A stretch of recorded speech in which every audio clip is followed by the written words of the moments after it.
clients right now if we can never do that.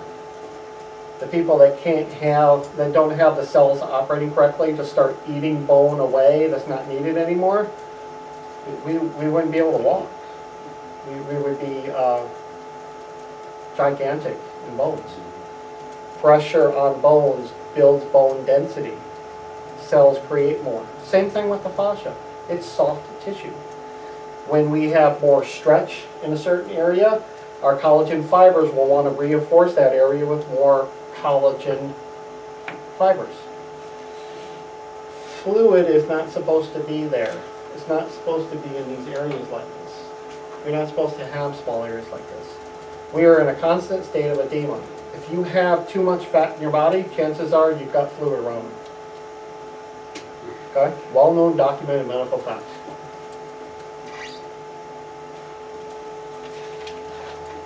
Any questions about that part? Well, I do have a comment about going back to, let's see, the part about, and I'm not sure that anything should be changed, but we talk about the goals of the session. And I just wanted to check in with your understanding. I've seen many people walk into the door, you know, where I work with them, and after they've been relieved of pain or aches or whatever, that I can sort of sense signs that their parasympathetic nervous system is kicking in, and that really you're feeling way more relaxed. But I don't see, you know, is that something that you folks notice, and is it something that you just simply kind of gloss over and go, well, okay, cool, and then... Well, sure, as soon as you got a pain, you're gonna be more relaxed. I know, but do you see that in all your clients, that they feel more relaxed, or that they... I just think that they're overwhelmed Uh-huh. with pain or whatever the problem is, and once they feel things changing, Right? no matter what the change is, as soon as they feel that change, you're giving them hope again, because most of them just don't have it. Okay. I don't know, maybe it's some kind of a trust or something, but yeah, they do get relaxed. I mean, I see them, their breathing start to even out, and Mhm. that they're more relaxed on the table, and I don't know, just... If at a minimum, the fact that you care about them for at least 45 minutes of Right. their life, Right. that's enough to Mhm. that's enough for some people to know you have compassion for me. Nobody has ever put their hand on me, and I have so Did this for many of my clients tell me they feel at home in my office, Mhm. like almost all of them. when you listen to them, you listen to what's wrong, no matter what they're talking about. They get a chance to share their life with you for a small period of I time. talk to them the whole time they're at my Right. table, and none of them go to sleep. But I was under You the... awake? I was under, I mean, am I wrong, I was under the impression that the primary, I hear about all the other stuff, but the primary reason that they're more relaxed is that their body has been relieved of some kind of pressure or pain. And that, but that, it could be the other stuff too, I was just kind of curious. It's So, kind of hard to say whether it's mostly one Right, or the other, because we've had feedback from clients that have lost all hope, and it's pain-free now. So for the first time in 10 years, they knew that they weren't going to have to go home and limp into the house and limp to the kitchen, and to know that they don't have to live in pain the rest of their life, that may change everything. And it's pretty cool when they're calling the doctor when they're still in your office canceling surgeries. okay, answer my Yeah. question, thank The you. other thing is the power of touch, because how many people do not get touched? Yeah, Well, that's I mean, why okay, so I'll just add one more thing. I saw that, like, where before I would do, you know, 2 to 3 times as much of like in a biofiltering session, I'd do 2 to 3 times as much as I would do now. But when I do VFRT at first, and then they just seem to be way more relaxed going into the session.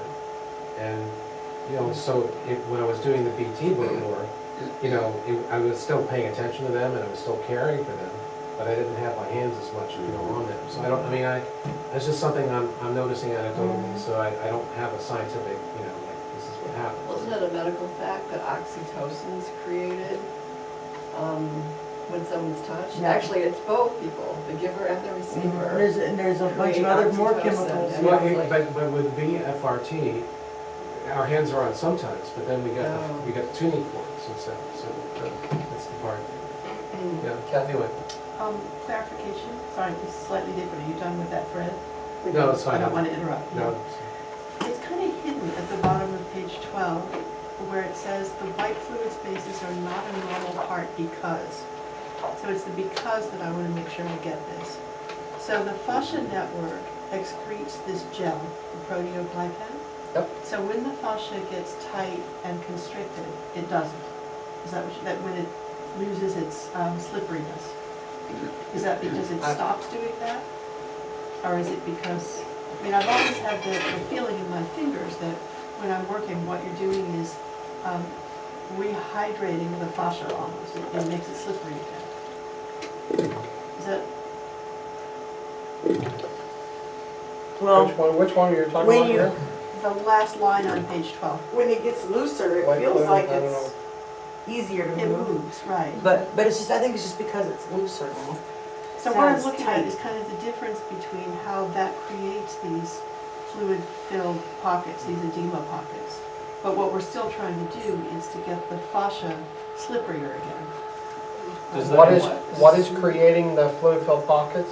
Well, that's, I guess what I'm looking at is what creates those, and it's like we're trying to make the fascia less sticky, right? It gets sticky when it's damaged. We want it, all right, so I don't know if the term sticky is the best term. Gel-like, in a normal situation, all things being normal, the collagen fibers are networked very much like on page 119.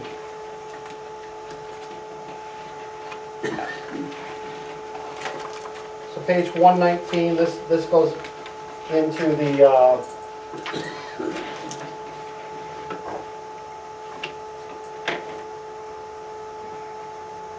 I didn't even put those in there. So on page 119, you see that there's kind of like a little web work. The lighter pink areas are the collagen fibers, and then there's this, it almost looks like there's this goo in between them. It kind of curves around in that network. That's the proteoglycan, that's the gel. If this didn't have any gel in the corners and in between the fascia fibers, then that would end up being open spaces. So what creates fluid-filled spaces, free-flowing fluid-filled spaces, is the collagen fibers being pulled apart mechanically. There's too much fluid. There is actually a defense mechanism for you not to be edema-like or edemic. What are the ways that you get, so you have the cardiovascular system. The cardiovascular system is what puts fluid into that space, the interstitial space. On page 111.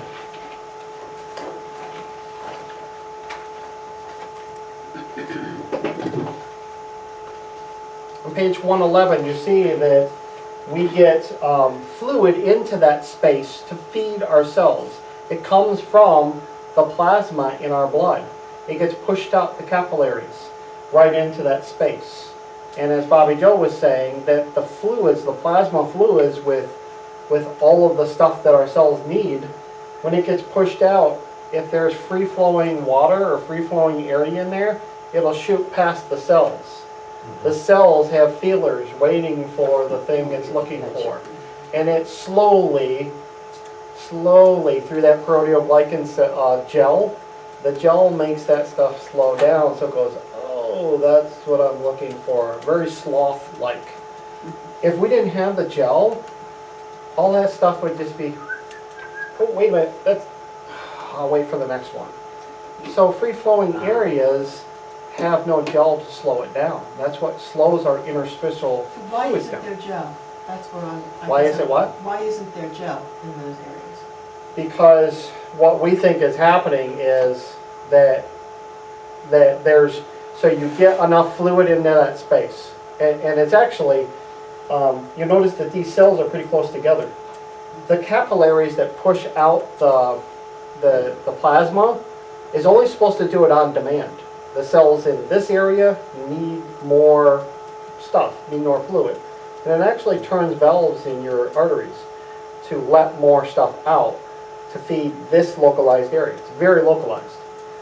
And once that fluid is in there, if it doesn't get used, where does it go? What's the only ways that you can even get fluid out that gets pushed out of your capillaries? It comes back in through the veins, through oncotic pressure.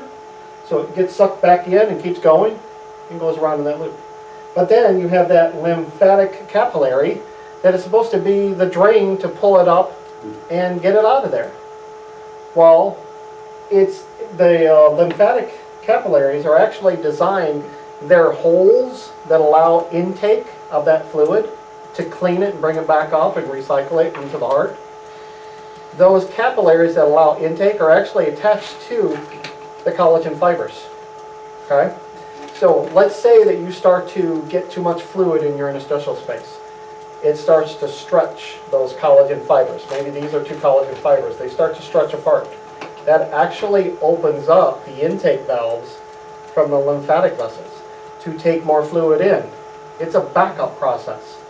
If you start to get too much fluid in there and it's not being pulled in through your veins and recycled, the lymphatic system is supposed to spread apart and allow more fluid in.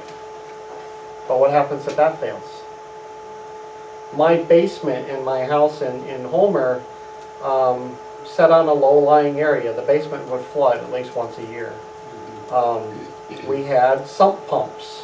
And if the sump pumps, the water got above the sump pump because there was too much water coming in, the sump pump would fail and it would be chest high.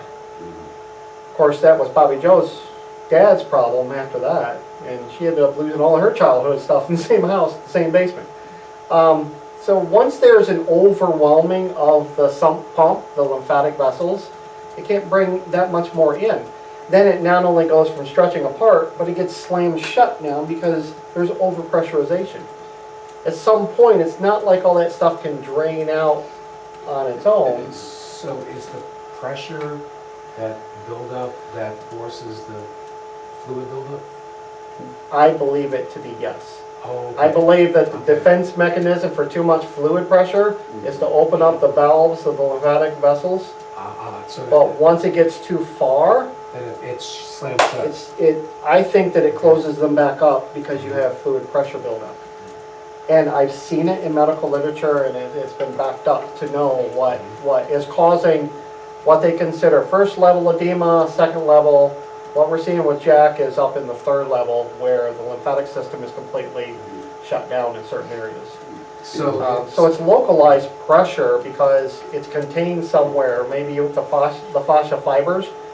You're going to feel where the fascia fibers are the ones that's causing the dam and to pressurize certain areas. So when you do the fluid push, essentially what you're doing is you're relieving pressure. You're relieving pressure, yes. Okay, so therefore then you could apply more pressure after that. If it just stays there, then it's really pressure pushing on pressure. So instead, you relieve the pressure in the area, then to apply pressure in between, Yes. through the push. Yeah. Okay, I'm trying to get this straight. What you're really doing is getting that fluid out of that localized space, Right, getting it into another space. If it's large or regional edema, right. our lymphatic vessels are so stopped up that it can't do anything. It can't move. So you basically, it's kind of like taking, if you live in a snow-filled area, what do we do when our drainage system gets backed up? We move the snow from this town to the next town. Right. That's exactly what we're doing with this push of the fluid. We have lymphatic vessels, lymph nodes and lymph vessels. The node fields are here and behind our knees and in our armpits and huge areas of lymph nodes here. And there are certain spaces where lymphatic doctors, when they do their surgeries, they have actually created lymphosomes or tomes to know that if I take a lymph node out of the back of my knee and replace it, that's not operating, I can take one from up here and I'm not going to cause a problem down here because they are in certain zones. So that's lymph. nodes. Right. That are But failing. the primary purpose of the push is to relieve pressure. To relieve pressure and depending on how much fluid they have in them, is to get them into another fluid zone.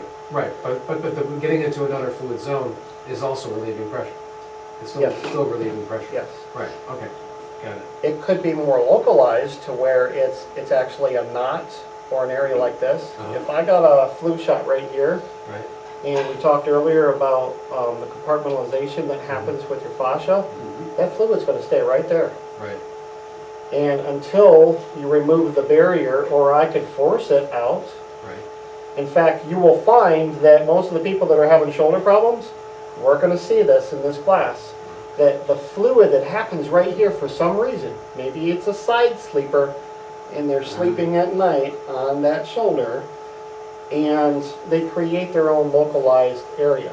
You'll see where she does that push like she did on you, and push that up, and that will actually free things up.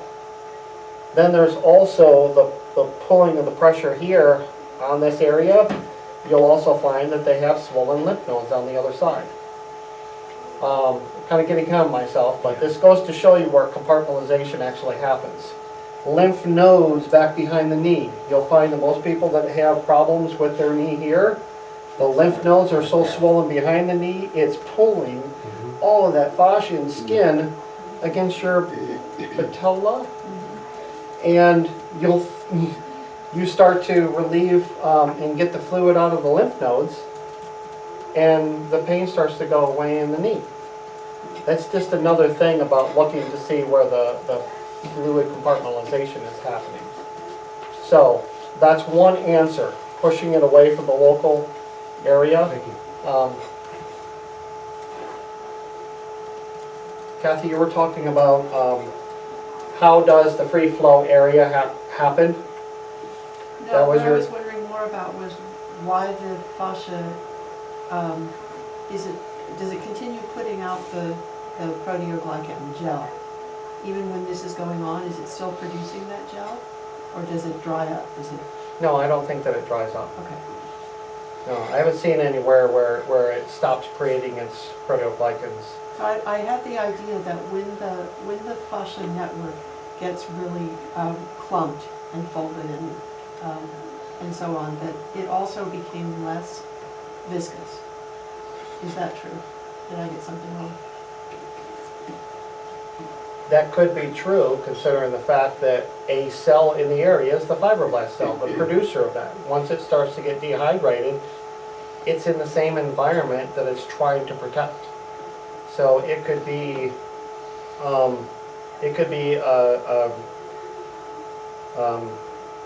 a casualty of the situation. If you start to dehydrate any of this stuff, collagen fibers tend to tighten up. Yep. Without fluids and water specifically, hyaluronan acid, it starts to get less watery. Fascia is actually a tube with other collagen fibrils inside of it. That's supposed to have water in it. Once it stops having less water and gets dehydrated, the whole thing tightens up. So it's almost like that fluid, I don't know if it's true that it turns into this free-flowing fluid, but you're losing it from one place and it's collecting in another place. I think Is that true? the fluids that are coming out of your cardiovascular system, that seeps out of your arteries, because it's all based off of a pressure system. Some fluid comes out of pores, and then the capillaries, and then you turn the tap off, but then you've got this seeping that comes through Yeah. the arteries. And that continues to happen when you get overpressurization. Okay. So it's like a constant, now the dam's broken and you've got stuff that you can't stop. When the whole removal system is now compromised as well, because you've just done a big old bear hug over it with all this fluid and started pressurizing it. So I think that the fibroblasts themselves could be compromised because they're in the same environment. Okay. Fibroblast cells, though, that create all this is actually a specialized cell that can actually move.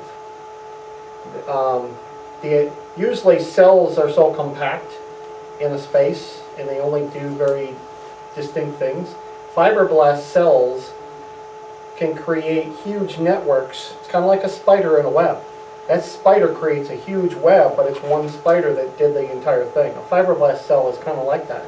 It created all these collagen fibers and then makes sure that they're all tensioned right, and then spits out this gel to make sure everything's slow. That's its job. And it has to maintain all that. It's got a wide area that it maintains. And once it starts to mess up, I can see where the gel can start to not be as jelly as it needs to. Right. So I just want to let you all know, I invited these two people in to eat. It's mother and daughter, and the 11-year-old just told me she wants to come in tomorrow and have a session. And I asked her if she had any pain. She said no. I said, what are we going to work on? She said, my math skills. That's great. She has a problem with addition? She has a problem with addition. That's hysterical.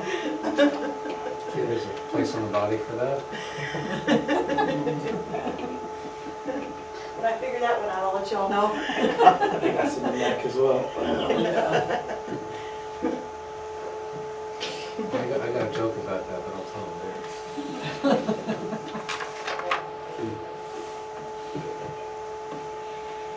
How many margaritas do we need for that? None. Darn. Happened anyway. Well, I was just thinking, when you were talking about margaritas and tattoos, I don't want to show You mine. don't want to end up in the hall or anything. Well, I don't want to end up showing mine. Why?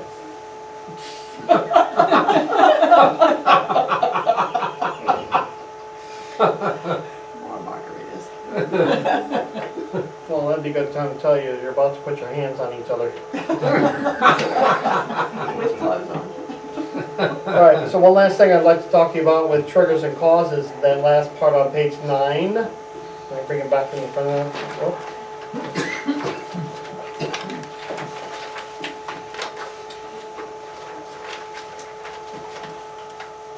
I don't want to bury the lead, which I feel is probably the biggest thing that causes fossil restrictions and many problems within our clients' bodies and yours, is the body patterns, posture, sleeping, sitting.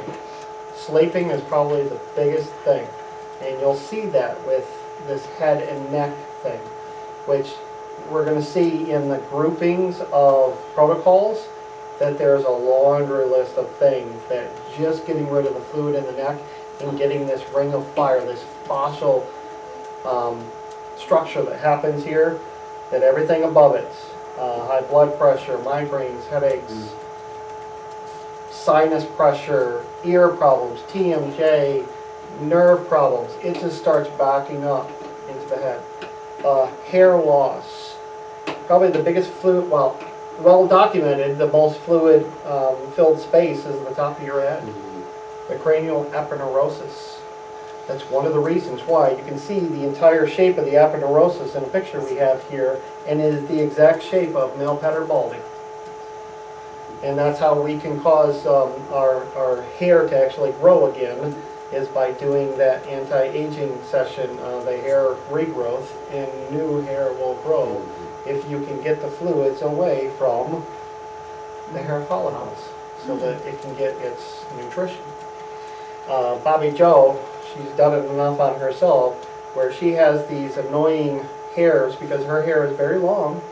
She doesn't cut any of this hair, but she has coming off her foot these hairs that are obviously just started growing when she started doing these sessions on herself. So they're this long and they blow around and blow into her face all the time. So we do know that it helps regrow the hair from scratch. So when you start doing these sessions on people for hair regrowth, you can start to see that. We've also, in that workshop, we showed pictures of my cousin Amy, where she had her hair dyed that day, or the day after we had that, we shot the video.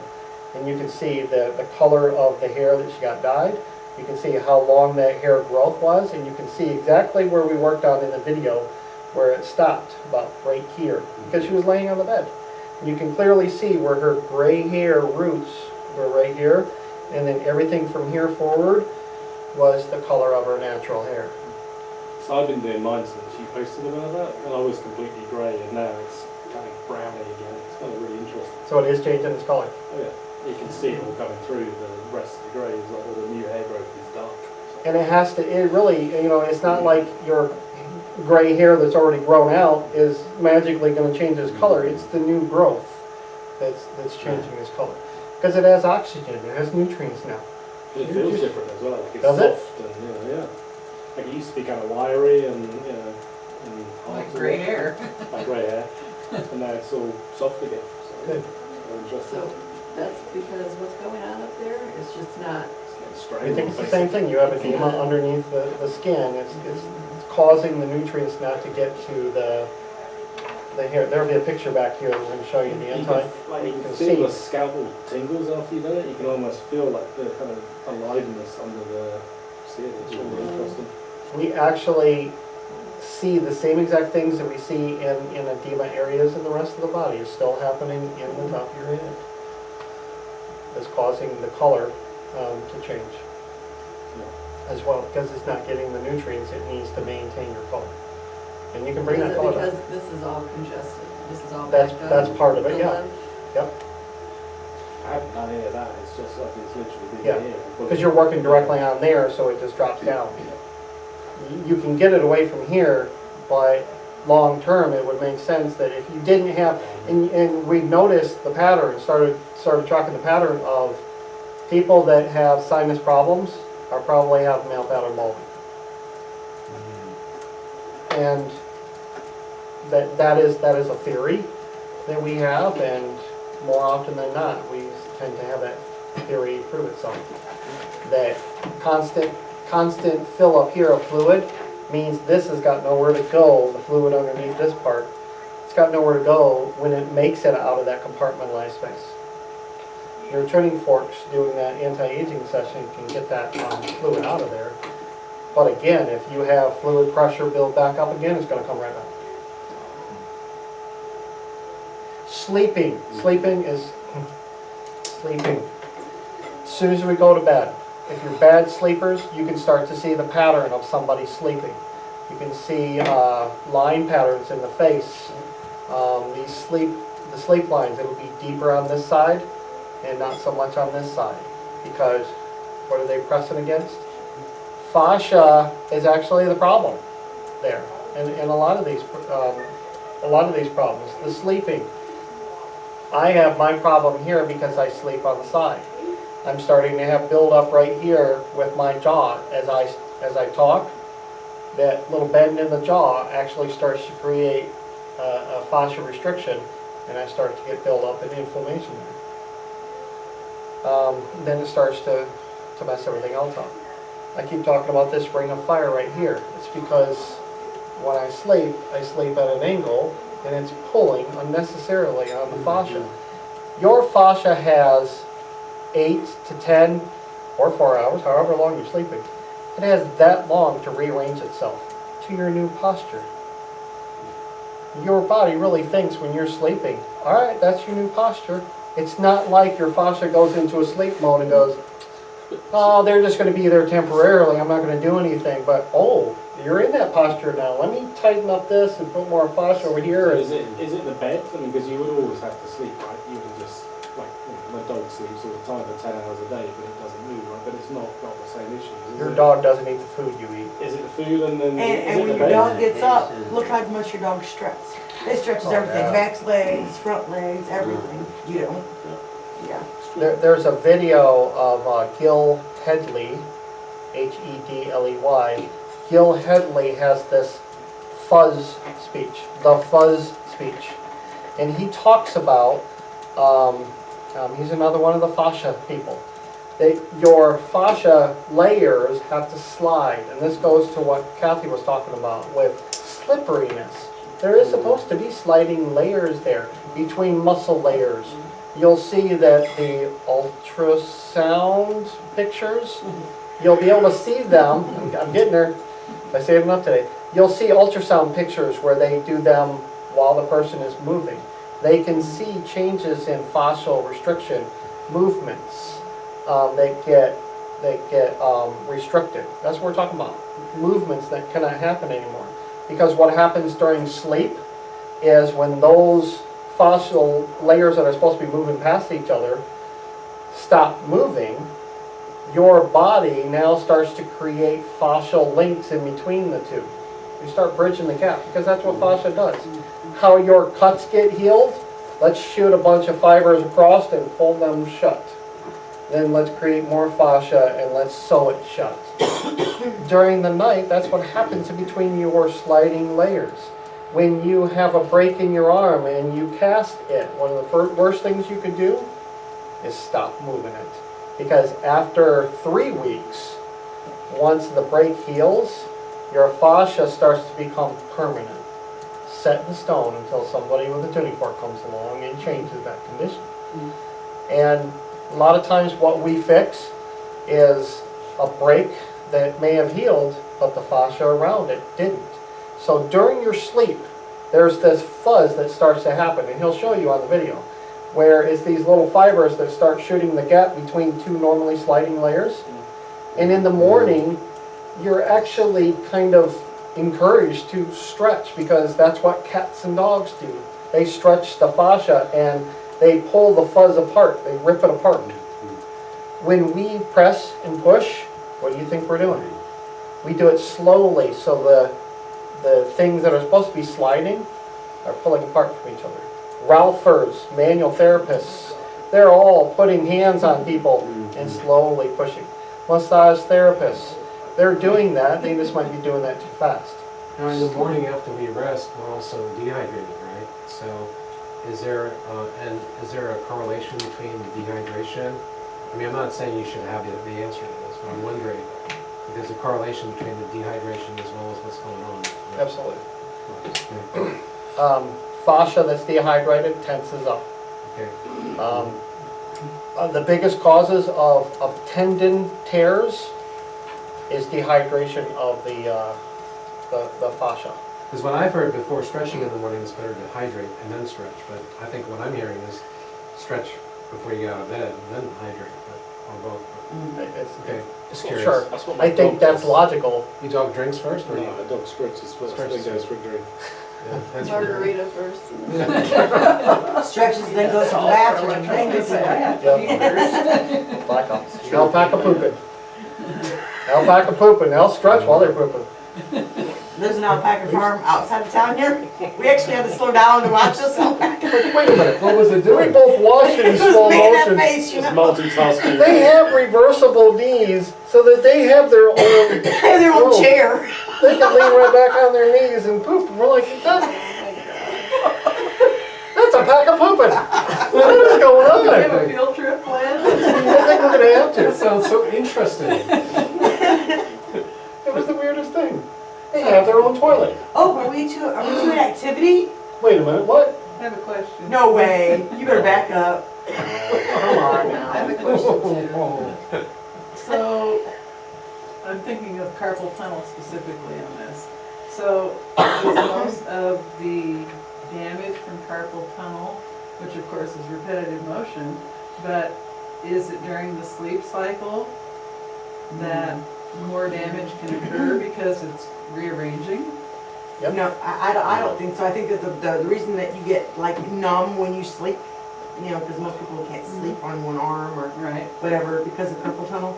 I think that what's happening there is, I forgot where I was going with this. Circulation? Yeah, the circulation, but it's also, that it, I don't know, I just lost all of what I was gonna say. Well, one of the things we've been noticing with carpal tunnel is it's not necessarily down here. So, No, it isn't. so this transverse ligament that goes across here in that tunnel that everything is going through becomes inflamed. Our tuning forks can take care of it right away. Right. But that's not really the problem with her arm. The problem with her arm is things in this area and fascial restrictions here. You'll usually find that there's a bump right there. You'll usually find is if you start palpating up her arm, that she's got muscle restrictions right here. You can actually feel it on her arm. This That's is, from this, that's from doing this repetitively. Yeah, this is where it's. And you get it knotted up right in there, yeah, all. you got it in the same spot? Well, a lot of people that come to me. Yeah. in here, And so brachioradial, I mean, it's- it's right here. Yeah, it'll Yeah, keep so when going this right up gets there. tight, it causes, causes tightness through here. Right. I think this is all foam, like, you know, Mm. Most of it, yep. holding it in that on or doing, you know, so I reckon most of it's in the right. Mhm. But where it is on each person really depends on their patterns, but you'll always be able to find it when you put your hands on it and know what to feel for. You'll be able to find it. We'll be able to do that to each other Yay, activity in a minute. time. Huh? Activity time. All right, so palpation is about a skill to find the physical location. So we're trying, not guys. saying, we recommend that for those of you that are good at energy and doing your sensing in other ways. Bobby Joe and I can connect with people in a certain process, and I can actually tell you exactly where your pain is right at the spot of the body. If that is you, using your energy capabilities, we ask that you not use those capabilities as your main sensing, because we have learned that the difference between palpating with your hands physically and that energy process, that they're two different sensing, the information that you're getting back, they're two different things. What we think that's happening with our scanning of energy to feel pain is that there's a pain signal. It's actually the fascia when it gets, it's see, I'm going off on these tangents again. I know, it's time for an activity. It's piezoelectric, so when it gets, pain is happening, it actually creates electromagnetic waves coming out of it. But it's only telling you when things are painful. If you're ignoring the pain and it's not painful yet, but it's restricted, that form of sensing is not going to tell you that. Your hands and these palpating methods are going to tell you more quality information. If there's fluids, if there's fossil restrictions, your energy sensing capability is not going to tell you that. It's just going to tell you, yeah, they're in pain right there. So rely on your palpation skills and build those up, even if you're using the other one. Can I ask a question, kind of just quick question, talking about sleep. So what's the ideal? To be on your back? Inverted? On your back's better for wrinkles. I don't know. This is true. I don't know. It's hard to say. And can you cure snoring with the forks? Yes. Oh yeah. Really? Please. Oh Let's yeah. just open up this. Yeah. Yep. I get a lot of Oh yeah. complaints You about do the my head sleep. and neck and the sinus protocol. Try that on me. Not We not both surprising. need it. All the asthma You guys be doing and, each other. yeah. No, me first. No, me Yeah. first. So, However, So the that when snore, you take the fork and go, the snoring, yeah. Wake up. That's where you do the other Well, one. that'll make him snore. But then Do it on again, me first, right? but then again, if you don't clean the dust out of your room, if you don't change your pillow, have the TV on at night, I'm guilty of that, then it's going to end up coming back eventually. So it's going to clear the problem right now, and then it'll be like that for a As while. long as you make the change that got it there, it won't come back. When she, But if you keep doing whatever it is that made it come there, then, yeah. when she did her full session on me, a couple days apart, it got rid of a lot of that stuff. It got rid of a cold, it got rid of things. It brought me right back to my childhood, as far as how I was feeling. She brought me back multiple levels, but then we stopped doing that. The conditions and the causes and the triggers were still there, and it built itself right back up again. Just because I never changed them. So palpation, we already talked about this other stuff here on 13, page 13. We're feeling for the fluid compartments and the fascial restrictions. And I do have something there just above that activity called fluid first, followed by fascia. What we recommend to you is if you have those layers, like what we were looking at on page 12, if there's a large fluid area, it makes sense to move that fluid out of there so that you can feel the fossil restrictions underneath it. I covered that part, right? If there's a fossil layer here or a water layer, you can't feel the restriction underneath it. So if you have the capability to do that, move the fluid off of it. That way you're going to find a completely different story when the fluid is not in your way. Not only with the tuning forks, not being able to get to the restriction, but also with your palpation, you're going to be able to feel knots that you never knew were there underneath it. It's really a layering effect. So that brings us up to the first activity? That can't be true. Wouldn't think so. It's like First everyone. activity was eating. Which nobody had any cake, by the way. Oh, that's the first activity? There's cake out there. Next break is cake. All right. Cake break. So what we're going to do is pair up. Choose somebody. We're going to be working on the shoulder and the neck area. And really what we're going to do is we're going to palpate for each other. So what we're doing here is just taking one of our hands, most likely your less dominant hand, you're not going to have a tuning fork on. And we want to be able to feel for what's normal versus what's abnormal. And it doesn't have to necessarily be that you know what exactly it is and why it's abnormal. We want to be able to feel that there is tightness there. We want to be able to feel that it's just not right. You want to feel the difference between something's wrong and normal. So if you can feel like the difference between, well, both of mine are not normal, But how would you know that if you just put your hands on somebody? We want you to start thinking differently in what does normal tissue feel like. Chances are the first time you put a hand on somebody and you're pressing down, it's actually not normal. So pretty much just tell the other one where they hurt. That's your goal. So pick someone next to you and just start pressing down on their shoulder area. So where the neck ends, You can do- all the way to the end of the shoulder. You can do mine if you want to. I know we have 7, we have an odd number, so. Are we on? Yeah. Do you first. Okay. So your shoulders, inside your shoulder blades should be squishy. It should be soft and squishy and really soft. It just not tight and hard. So what you're looking for is tight, hard, stiff. And sometimes you'll have to press your fingers down and kind of run them along, push them along a little bit to see if there's maybe a knot there or. Right there. Mm-hmm.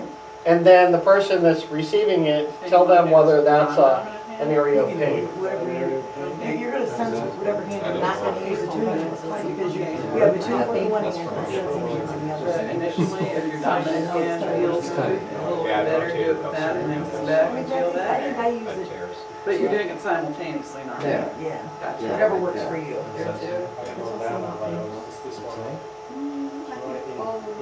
Starting on this side here. Good. Mine's like a rock there. So you move your shoulder, as you move your shoulder, it moves. Yep, that's all, that's all. A little bit. Okay. I tell me, You want me to tell you show me which where, one? show me where I don't hurt. After you show the person where they hurt, then show them where they don't hurt. Going a little more. I should go a little harder. Yeah. Thank you. Here. That's right, it's all soft and Yeah. rushed out. So, I do feel that feeling That's even. right. You can't feel anything? That hurts a little bit. Yep, that's right. So like I said, after you show them where it hurts, then show them somewhere where it doesn't Yeah, a hurt. little bit. Yeah, that's good, yeah. It does not, that's right. Was I already over there? that's okay. Yeah. I'll start on this side again. Thank you for the feedback, it was like harder. No. Yeah, you know, you got it. Something really sliding. Poke on the other one? You have to. Let me show you on you. Could do, could do. Let me show you on you, Pretty good shape.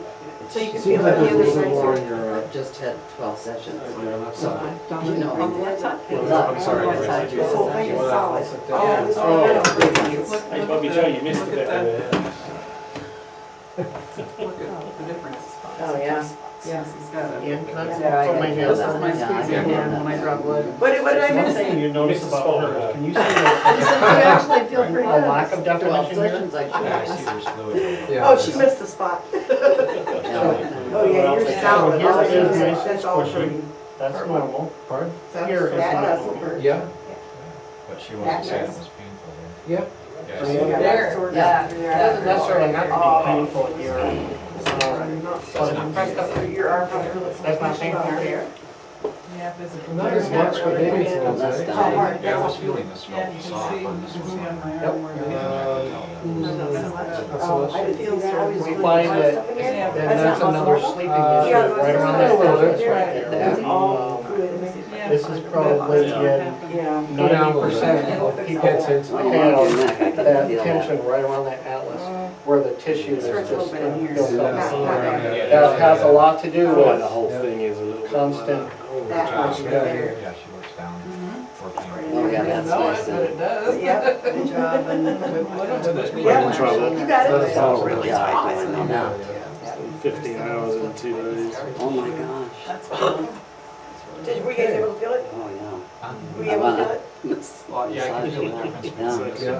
this Oh, and this So side's did much you better. like feel the difference in like, did you feel the difference in this? Yeah, the Okay. guy next to me was So did it causing hurt me where he to said it do didn't hurt? Thank you. weird- No, her blood. Okay. Oh, is that Yeah, divine? attached and I just palpating, normal, normal, normal, and I Yeah, felt I that think so. spot. I believe so. Okay, so as long as you felt it. Yeah. Yeah, good. I needed to. It's just touching the right and there's time. some Oh, assumptions wow. that you can make also. It's great, I mean, I'm so to, sorry. I mean, the first time I was, Body I spent half the week Probably have like at a the first rheumatic time. problems in your I should be arm. pushing Body that fat hard. You can start to make some That assumptions on where you know Right that here? is tension. Constant, like, oh, Most people call wow. it Oh, tension, okay. we're calling it fossil restriction, Yeah. because it's a different That's story. what it is. I turned your blue. It I can hurts see a difference in his, Well, in like the both first sides. side So of it's, that. well, you know, Dawn, Right there. Yeah. Dawn turns to me and says, I Or didn't- like I right hear here. words where, like that coming out of Hurts your so mouth. good, huh? Really has This, it's yeah, so this one's much- been bothering me for Right. years. Oh, Like, okay. This is like. Yeah, does not Don have Praska's that the, he's to Does it blame hurt or is on it why, tight? why I got here. It I'm wanting but to not, take like, my dominant I hand. wouldn't call it. He was one of my painful, first clients, and I Strong. did, must have done Yeah. many of the But, yeah, practice this is a buddies, big my first difference. practice sessions. and Where, I was where is the He would spot drive 2 on him hours. that's Yeah, she's not, probably just real tight then. not doesn't look hurting? many That's- Right. I say for hurt. about 2 hours. That's the This squishy is part? Yeah. Squishy, squishy. Do you have a big Where does it stop here, squishy? I don't think so. Go towards the back of his neck, Right? towards his. I think he's abdomen. retired from the. Where does it stop? Okay, because he It's makes right horse here. references. So there's a whole bunch of Yeah, abs, yeah, and he has all this, all this It's abs right right here, here. Most yep. people that are fat. Absolutely. Here's Kinda like You're gonna some find that Indiana almost Jones everybody. dancing. In fact, that is part of that ring of fire. But really, it's. You can do it right up here. See, that's his ring of fire Yeah, right there. the diet. That is what you actually have to release before you can start taking any fluids out of his head. Yeah. All the way around the back. So you start, yeah. So it cuts down on inflammation. Yeah, you that's- start- Bring that to the front, like Bobby showed. Helps you a lot. Right, if there's a lot of tension there, why push all of this fluid Right. through here, Yeah. through the other fluid that's still there? Mm. So in the ring of fire, Andrew, you start on the back first, or you start with the neck first? or- Shoot, starting, if there's a lot of tension, you Yeah. start down here and work Oh, to start- clear start- this area because you're gonna push more fluid through it. So clear the area here. Yeah. Can you feel that? Right Did you here feel for it? me. Oh, So you get him on the table, you're always. That's the part that we That's found. what hurt. And then- Oh, so you got a little bit of that. Or what are we working on today, or, Right here. because you're not gonna do just Where it feels pain. like the episode. Yeah, that- You know, you're gonna do a lot of those. Especially you, you're gonna be doing And beauty, your presence. beauty, That's huge. And then so we come out, so Spend the I'll whole see. thing. Yeah, all the way around. So you don't send it. Got it? But you'll notice that sometimes just pressing down was not enough. Sometimes pressing down and sliding will really tell you a story that just pressing down doesn't tell. It's the difference between squishy and then you get into that tensioned area. And then if there's a knot, sometimes the knot gets told because you're moving horizontally across it with the pads of your fingers. One of the biggest misunderstandings in this world of putting hands on people and trying to diagnose based off of that is that when we think that our tissue is tight and we are holding tension, Most people think that it's muscle, that you have muscle tension. It's really the fascia around the muscle, and even more absurd is that the superficial fascia layer, not even part of the muscle. Let's say this is my muscle. We are feeling those knots above that layer, in the unitard layer that we work on most of the time. We're not even in the muscles, which are surrounded by fascia. We're on the layer on top of it. That's where your tension really is, and that's what we're most of the time working on. So the unitard is the fascia. There's a superficial fascia layer from head to toe that is on the outside of your muscles. That's the part that nobody has looked at for hundreds and hundreds of years, that we used to cut through it and take it out and throw it out. And cadavers, when we dissected cadavers, that layer has always been the part that we removed to get to the muscles, because that's where everybody thought the business was. And we ignored it. It was garbage tissue for so long, connective tissue. Well, now that we know that there's fluids and stuff happening inside that layer, and there's collagen fibers that are part of the rest of the body. And that's where the mistake that we made as a medical community for our entire lives, is ignoring that layer. We are now just starting to learn what we need to know about our bodies. And across the board in all medical communities, they're realizing, well, wait a minute, we kind of messed up on this. We should have known these things, but now we know a lot more. And there's a rethinking going on, a revitalization going on in the medical community. The fascia resurgent of actually knowing what is going on. And we're right in the center of it with what we're doing here with the tuning forks. Because you feel for it, but what can you do about it? You can massage it, you can push fluids out of the way, you can scrape it, you can stretch, but you can't really unsnarl this problem that you have.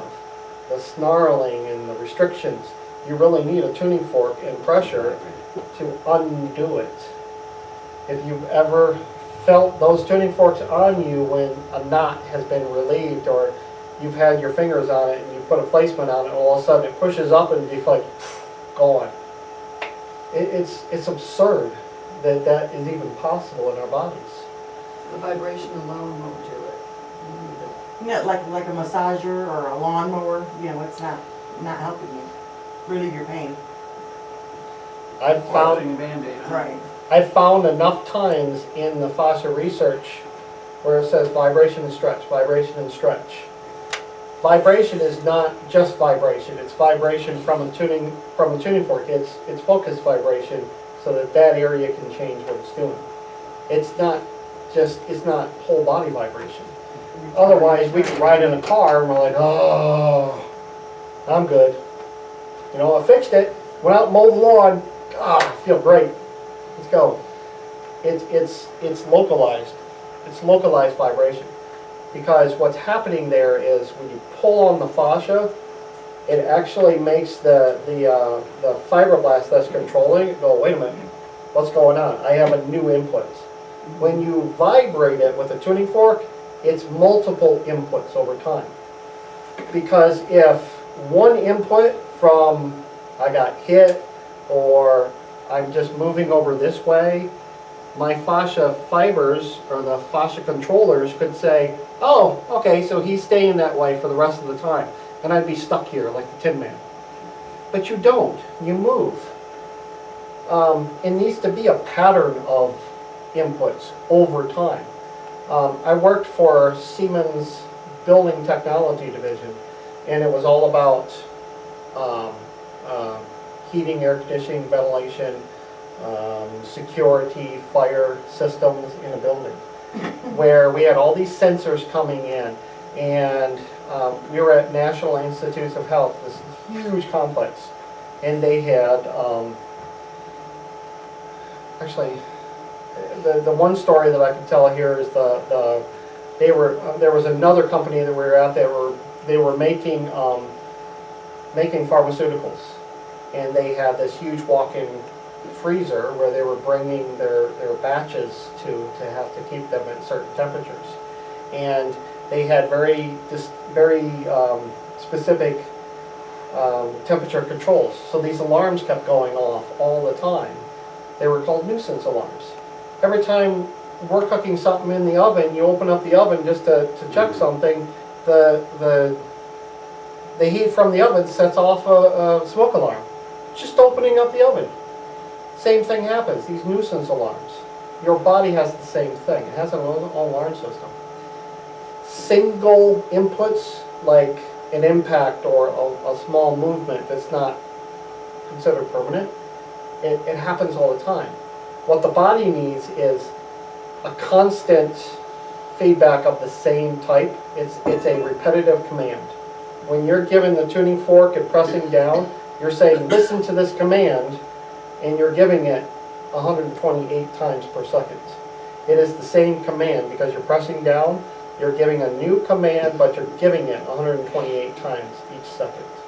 That is enough for the cells, including the fibroblasts, to say, okay, what you're telling me is I need to stop doing what I'm doing right now, and I need to do something different. We don't know what the command is, but what we do know is that it's snarled up. The command is to self-destruct in some cases. That's where you're going to see these rapid changes to the fibroblasts. There is substances that get excreted out by these fibroblasts to dissolve collagen.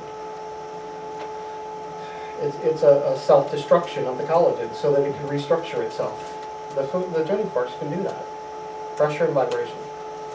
In 128 specifically, or? I don't think it any has of them? that much to do with the frequency. But the 128 is the strongest fork I've ever had, I've ever held in my hand. So Really? it's the one I've gotten all my results out of. And I've tried other forks. 136.1 doesn't really do it. You don't get the results. We think it's purely for a mechanical purposes that you as the practitioner can strike it and it stays, it's a nice length of the tines to where when you strike it, yeah, that didn't hurt that much. That much. It really didn't hurt. It must be the 128, right? Yeah. Because everything is 8, 16, 20. I mean, it must Yeah, be, they're all multiples of 8. It must be a factor in why that's. I mean, it's the 8 harmonic or whatever, 10, 12, 15. I don't It know. must be something. But I think that it's the way that the fork is designed.